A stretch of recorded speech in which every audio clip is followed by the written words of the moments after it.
Kratom is on my top of the list right now for me. I'm very frustrated with it. I'm frustrated that it's made as far as it's made it.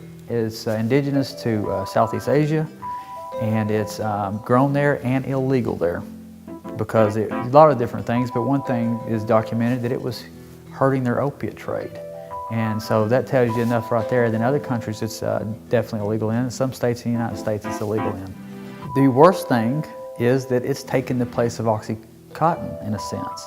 And not in terms of how strong it is, but it's just so widely available.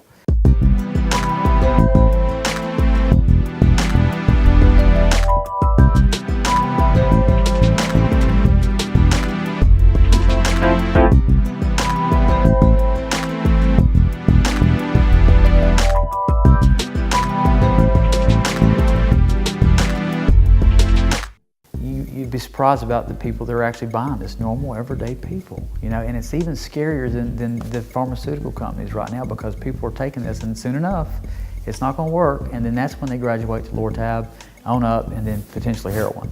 And it is the most dangerous thing that we're facing right now, not because of the potential of overdose, but the potential of what it links itself to. It's, we're seeing people in our program come in on, you know, that's their drug of choice, 16 balls a day. You know, if they're taking that much of it, then there must be something to it. Read the bottle, and if it's got kratom in it, then that's an issue.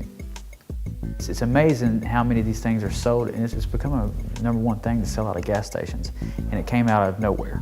So that should tell us something, but I would love to see the lawmakers at least ban it until further studies are done.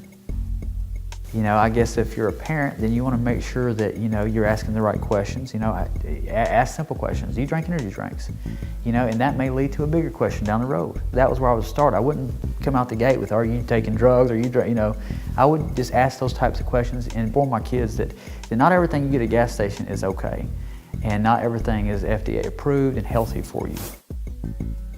But what to look for, you know, the physical things that you would see will be the restricted pupils, irritability, you know, that comes with a little bit of everyone else, but, you know, if it's been a little more dramatic the last however long you've been suspecting it, a lot of itching, you know, that's how we tell in our field that someone potentially is doing it. A lot of their interest and maybe hobbies or focus is declining, and you see just a real dramatic change. And maybe their financial situation is not looking good as it used to. Maybe they're borrowing money or some things come up missing. If you're at that point, you're in the middle of the storm. But if you're trying to prevent it happening, again, it's just more about giving them the right information. And if it's, I guess if it's my wife, you know, always letting her be aware of, hey, this is what's going on out there. If you're currently taking anything from gas stations, you might want to be very careful what you take, and that kind of thing. So even if you suspect it, that would be still a conversation I would have. And keeping it all just loose. You don't want them to feel like they have something to hide.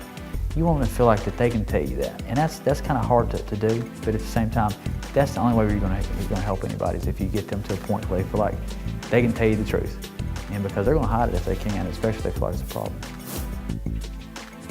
What people should do if they were messed up on an opiate of any form, immediately, you know, you want to confront the loved one in a sense of, hey, I love you. I see something's going on. What can I do? Is there anything I can help you with? You know, don't want to sound the alarm. You want to come in as humbly, as approachable, and as easy as you can, because ultimately they're hurting. And it looks like they're just hurting everybody else around them. They are. But ultimately they're hurting. So if there's anything you can do on the ground level first, making that connection, you know, I see what's going on. I'm here to help you. You know, what can we do? And then you determine by their response to you what you're capable of doing, because you're only held by what they're willing to do. And once you reach that point, you have to start making boundaries yourself. So in terms of if they're just completely wrecking your marriage, or if they're your son and they're just, you know, they're doing things that you just don't conduct, you know, you just don't want to have them in your house for this, then you start making those healthy boundaries, but at the same time you reach out for help. You lead them to the place that you think they should be at for help. And there's plenty of places like that, Foundry being #1, but that's what you do, is you lead them to a place to where you feel like that they can get over it quickly. But going back to our first talk on that, you know, they can't stop. Once they're programmed, it's hard to stop. And getting them to a place where, in a sense, that they can reboot the system. You know, relearn that, hey, this ain't the journey I wanted to take, and somehow get on the right track again.